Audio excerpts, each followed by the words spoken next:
How to make Facebook story with multiple photos. So all you have to do is go here to your Facebook application and create a story. Now to be able to create a story, it's either you can click on directly here to create story, or you can tap on add the plus sign here on the upper right. Click on that and choose story.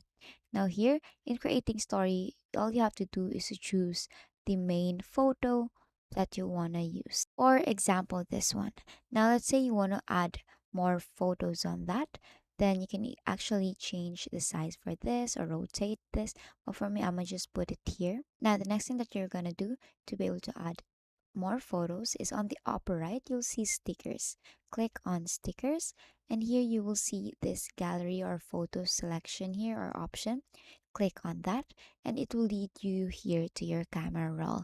And basically, all you have to do is to look for that photos that you want to add on the Facebook. Let's say this one.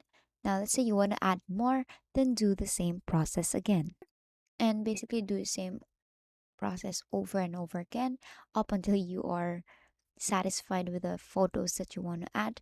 And basically, that's how you make Facebook story with multiple photos and tap on share. And that is all for today. If this video helped you, please don't forget to like, share, and subscribe to YouTube channel to show your support. Thank you for watching.